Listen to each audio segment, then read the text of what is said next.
Bonjour à tous et bienvenue sur ma chaîne, j'espère que vous allez bien. Aujourd'hui on se retrouve pour une vidéo d'écriture. Ça fait un bail que j'ai promis de parler de comment on écrit un scénario, des bases de l'écriture d'un scénario, comment faire les fondations, comment développer les personnages, tout ça. Je l'avais promis dans plein d'autres vidéos et je n'ai absolument jamais tenu ma promesse. Et vu qu'on est en 2018 et que je vous souhaite une bonne année! Vu qu'on est en 2018 et qu'il y a plein de bonnes résolutions à prendre, et ben voilà, je commence directement par une vidéo d'écriture pour enfin réaliser ma promesse. On est aujourd'hui accompagné d'une petite beauté que j'ai appelée Mirabelle. C'est une peluche tirée du dernier court-métrage de La Reine des Neiges et j'ai juste pas pu résister quand j'ai vu sa petite tête toute dodue et ses yeux tout louches. Tout louche.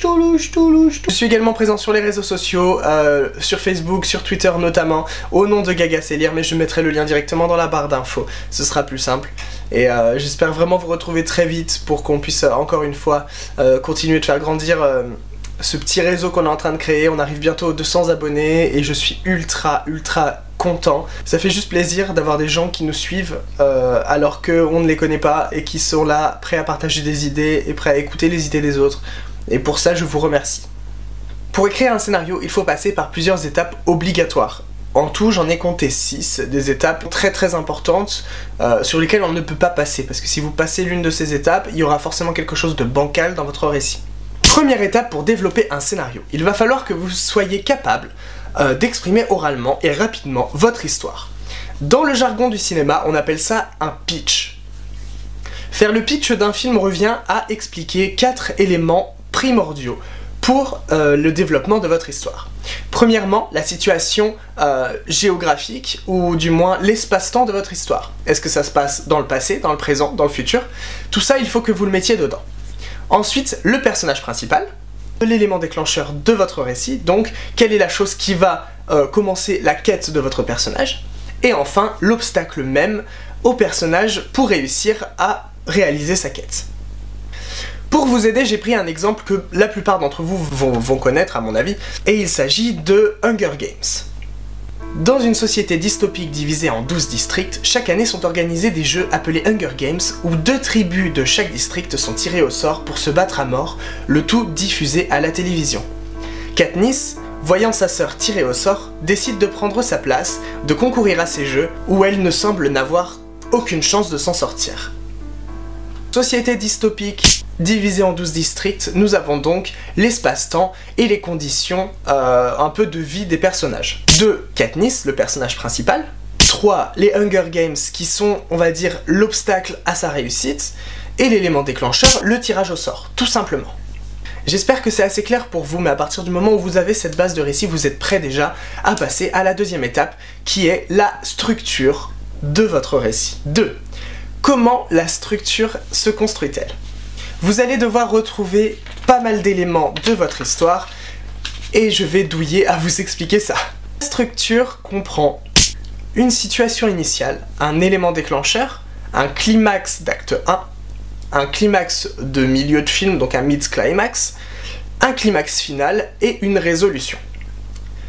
Un film se construit en 3 actes, l'acte 1, l'acte 2, l'acte 3. Le premier acte va être la façon dont on décrit, on va dire, la vie des personnages principaux. On va développer un petit peu son caractère, savoir comment il fonctionne, dans quel monde il vit, expliquer les règles du jeu de votre récit. Dans cet acte, nous avons donc la situation initiale. Que fait votre personnage au début du film? Jusqu'où il va? Katniss, par exemple, on apprend dès le début que c'est une chasseuse, qu'elle chasse pour se nourrir, qu'elle vit dans la précarité parce que le district 12 est un district très pauvre. L'élément déclencheur. On sait qu'il va y avoir quelque chose, un tirage au sort qui a lieu, et l'élément déclencheur dans ce film est le tirage au sort. Ensuite, nous avons le climax. Qu'est-ce qu'un climax? Un climax, ça va être une formule qu'on utilise pour un élément qui relance le récit, un élément qui vient bouleverser encore plus la vie du personnage. Le climax d'acte 1 est tout simplement le début des Hunger Games dans Hunger Games. Le moment où, en gros, le destin de Katniss est scellé, elle ne va sûrement pas ressortir de ces jeux vivante. Nous entrons alors dans l'acte 2. L'acte 2, c'est le développement de l'histoire. Tout ce qui va se passer entre le climax d'acte 1 et le climax final du film, donc tout ce qui se passe dans les Hunger Games notamment pour cet exemple-là. Donc je vais pas tout développer. Le plus important c'est de savoir développer en conséquence et d'arriver d'un point A à un point B. Donc du premier climax au mid-climax qui sera le prochain à être développé. Le mid-climax, c'est l'événement qui va arriver en milieu de film pour relancer l'intrigue. Parce que l'acte 2 est le plus long. Dans Hunger Games, alors que pas mal de tribus sont morts et que Peeta s'est retourné contre Katniss d'une manière assez violente et méchante puisqu'il a décidé de s'allier à tous les méchants des autres districts, arrive un moment dans l'histoire où les organisateurs du jeu décident de donner une nouvelle règle qui va changer totalement les circonstances du jeu. Les tribus d'un même district ont le droit de s'associer puisque ils pourront gagner tous les deux en binôme. Ce mid-climax est plutôt très ingénieux puisque d'un coup ça change totalement l'histoire et Katniss va n'avoir que d'envie de retrouver Peeta pour ne pas se retrouver toute seule parce que depuis le début elle est toute seule dans sa tristesse et c'est pas joyeux. Katniss et Peeta font donc alliance et donc se battent à deux contre le reste du monde jusqu'au moment où on arrive au climax final qui est tout simplement le retour en arrière des organisateurs des jeux qui disent « En fait c'était une petite blague, vous allez quand même devoir vous entretuer, hahaha c'est marrant ». Ce qui est génial c'est que ce climax final est doublé puisque l'auteur a décidé de faire réagir les personnages en conséquence et du coup Katniss et Peeta arrivent à une idée qui est assez ingénieuse. S'ils se donnent tous les deux la mort, il n'y aura pas de gagnant des Hunger Games et ce n'est absolument pas possible pour les organisateurs qui ont besoin justement de quelqu'un pour représenter cette oppression et décident donc de s'empoisonner avec des baies mortelles. Double climax final qui a une double intensité dramatique et c'est absolument génial. Suite au climax final, nous passons donc à la résolution de l'histoire et comment les personnages reviennent à leur quotidien ou quelles sont en fait les choses qui vont arriver après, qui vont, en général pour ce genre d'histoire qui va nécessiter une suite, comment préparer la suite pour amener le deuxième film ou le deuxième tome de la saga. J'espère que vous avez à peu près tous compris comment fonctionne une structure. Le jargon est un peu compliqué, mais si jamais vous avez des doutes et que vous savez pas encore comment vraiment ça fonctionne, n'hésitez surtout pas à venir me voir sur Facebook, par exemple, m'envoyer un message que je vous expliquerai un peu mieux toutes les informations que je peux vous donner. 3. Une fois que vous avez votre structure déterminée, vous pouvez passer à ce qu'on appelle le synopsis. Alors voilà, le synopsis n'est pas ce qu'on trouve derrière une jaquette de DVD. Le synopsis est un texte qui va développer en détail tout le déroulé de votre histoire. Ça va être tout ce qu'on va voir à l'image du début jusqu'à la fin. Attention, dans un synopsis, on ne parle pas de dialogue. Les dialogues, pour le moment, c'est que très accessoire. Vous pouvez mettre uniquement les dialogues qui vous sont d'une importance primordiale, mais on ne met pas de dialogue dans un synopsis. En fait, le synopsis va être l'étape qui va vous permettre de remplir tout ce que vous n'avez pas encore mis dans la structure. Il ne faut surtout pas hésiter à laisser un peu de flou dans les détails de l'histoire au niveau du synopsis parce que vous avez d'autres étapes qui vont suivre qui elles seront beaucoup plus détaillées et qui vous permettront de développer encore plus certaines situations. Quatrième étape, le traitement. Le traitement est une étape très importante puisqu'il s'agit du synopsis mais de manière beaucoup plus détaillée. Vous allez donc développer aussi certains dialogues mais pas de manière encore construite comme si vous étiez en train d'écrire votre scénario. Le tout c'est de développer tellement de choses qu'après vous aurez de la matière au retravail. Cinquième et avant-dernière étape, pour l'écriture d'un scénario, vous allez trouver le séquencier. Jusque-là, vous avez juste écrit votre histoire en détail, mais de manière assez confuse.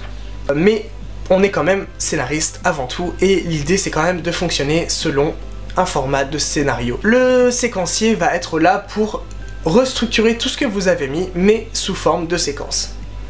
Chaque séquence doit être numérotée, en général. Certaines personnes n'aiment pas numéroter leurs séquences, chacun fait ce qu'il veut. Moi personnellement je préfère parce que comme ça me permet, si jamais j'ai du retravail à faire, ça me permet de dire voilà, séquence 6, j'ai un problème par rapport à tel truc, donc je pourrais y revenir plus tard. Sixième et dernière étape, dernière avec des guillemets très obèses, Vous allez donc passer à la continuité dialoguée. La continuité dialoguée, c'est en gros la forme de scénario que vous découvrirez si jamais vous êtes sur un plateau de tournage. La continuité dialoguée se construit d'une manière très précise. Aussi, si jamais vous êtes aspirant scénariste et que vous ne connaissez pas encore les règles de formatage d'un scénario, je vous conseille d'acheter un livre, de vous renseigner, de peut-être faire des études de scénario, mais de ne pas vous lancer dans une écriture dont vous ne connaissez aucune règle, parce que, qu'on se le dise tout de suite, ce n'est pas un scénario. Non. Le formatage d'un scénario est quelque chose de très précis, avec des règles très précises, une mise en page très précise. En gros, c'est très précis. Sur cette étape, vous allez donc mettre sous la forme d'un scénario comme ceci, tous les éléments nécessaires à la construction de chacune des séquences. Mais je reviendrai sûrement là-dessus dans une prochaine vidéo sur, en précision, les choses qu'il ne faut absolument pas faire et les choses qu'il faut faire dans l'écriture d'une continuité dialoguée. Avant de terminer cette vidéo, nous allons donc récapituler les 6 étapes très importantes que je vous conseille à suivre si jamais vous voulez faire un scénario qui soit digne de ce nom. Le pitch, la structure, le synopsis, le traitement, le séquencier, et la continuité dialoguée. Être scénariste, c'est un travail de longue haleine, c'est un travail de réécriture, un travail de perfectionniste en fait. Si vous n'êtes pas prêt à passer énormément de temps sur le même scénario, ça ne sert à rien de vous lancer dans une carrière comme ça. Voilà, cette vidéo est terminée, j'espère que ça vous aura plu un minimum, que vous avez compris quelques petites choses. Je sais que c'est un peu du charabia, que je dis énormément de choses qui peut-être ne vous parleront pas si vous n'avez pas encore beaucoup on va dire, de culture de scénario. Cette semaine, je n'ai pas d'obsession, voilà, à vous présenter, à part ma petite Mirabelle. Et c'est donc avec le court-métrage de La Reine des Neiges que je vais vous laisser, puisque c'est là où elle fait son apparition et où elle est merveilleuse.